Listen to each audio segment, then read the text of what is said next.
भारत में 125 crore mobile phone user हैं, जिसमें से 90% प्रीपेड प्लान के यूजर हैं। सर, आज मैं प्रीपेड प्लान के जो मोबाइल यूजर्स हैं उनकी ओर से दो समस्याएं उठाना चाहता हूं। सर, पहली समस्या है कि रिचार्ज खत्म होने के बाद आउटगोइंग के साथ साथ इनकमिंग कॉल का भी बंद होना। सर, जब प्रीपेड प्लान एक्सपायर होता है या मोबाइल रिचार्ज की वैलिडिटी खत्म होती है तो आपकी आवाज बंद कर दी जाती है। फोन मेरा, सिम कार्ड मेरा, नंबर मेरा। तो सर, रिचार्ज खत्म होने के बाद आउटगोइंग कॉल बंद होना समझ आता है, लेकिन इनकमिंग कॉल बंद होना सरासर मनमानी है। सर, हमारा मोबाइल नंबर आज हमारी डिजिटल पहचान बन चुका है।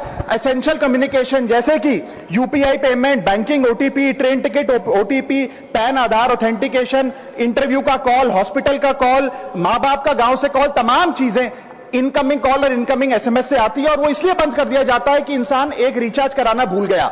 सर, इनकमिंग कॉल बंद करना is not stopping of a service, ये हमारे राइट टू कम्युनिकेशन को स्टॉप करने जैसा है। सर, जैसे आपका आधार कार्ड इसलिए एक्सपायर नहीं हो जाता कि आपने डिटेल अपडेट नहीं करी, या आपका बैंक का खाता इसलिए बंद नहीं हो जाता कि आपने मंथली डिपॉजिट जमा नहीं किया, या आपका वोटर आईडी इसलिए सस्पेंड नहीं हो जाता कि आप एक चुनाव में वोट डालना भूल गए। ठीक उसी तरह आपका मोबाइल नंबर इसलिए सस्पेंड और डीएक्टिवेट नहीं होना चाहिए कि आप एक रिचार्ज भूल गए। सर, मैं सदन में फ्री आउटगोइंग की मांग नहीं कर रहा, फ्री डेटा की मांग नहीं कर रहा, लेकिन इनकमिंग कॉल फैसिलिटी की गारंटी होनी चाहिए। मेरी 3 स्पेसिफिक मांग है। पहली, प्रीपेड मोबाइल कनेक्शन में इनकमिंग कॉल और इनकमिंग एसएमएस कम से कम 1 साल तक कंटिन्यू रहे, चलता रहे from the date of the last recharge, ताकि एसेंशियल कम्युनिकेशन चलती रहे। दूसरी, deactivation of the mobile number after 3 years. ऐसा ना हो कि आपका मोबाइल नंबर किसी को आपका मोबाइल नंबर बंद करके किसी और को अलॉट कर दिया जाए। कम से कम 3 साल का ग्रेस पीरियड देना चाहिए from the date of the last recharge. And third demand, mobile operator should introduce a low cost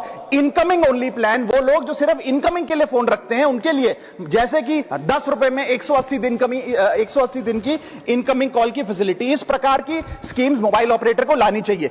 दूसरी समस्या जो प्रीपेड कस्टमर्स फेस करते हैं वो है टेलीकॉम ऑपरेटर का 28 दिन का मंथली रिचार्ज। साल में सर महीने 12 होते हैं, लेकिन 28 दिन की रिचार्ज के माध्यम से 13 टाइम्स रिचार्ज कराना पड़ता है। कैसे सर? 28 दिन into 13 times is equal to 364 days. ये एक बड़ी क्लेवर स्ट्रैटेजी है जिसके चलते आपको फीलिंग 30 दिन की देते हैं, लेकिन आपसे डीलिंग 28 दिन की करते हैं। सर, दुनिया में हर जगह बिलिंग साइकिल कैलेंडर मंथ के हिसाब से होती है, 30 या 31 दिन। आपको मंथली सैलरी, लैंडलॉर्ड का रेंट, बैंक की ईएमआई, बिजली पानी गैस का बिल, तमाम चीजें 30 या 31 दिन के महीने के हिसाब से होती हैं। लेकिन ये मोबाइल ऑपरेटर, टेलीकॉम ऑपरेटर 28 दिन के महीने के हिसाब से आपको रिचार्ज प्लान बेचते हैं, ताकि साल में एक अतिरिक्त रिचार्ज आपको मिल जाए। मैं उम्मीद करता हूं कि इसे भी समाप्त किया जाएगा।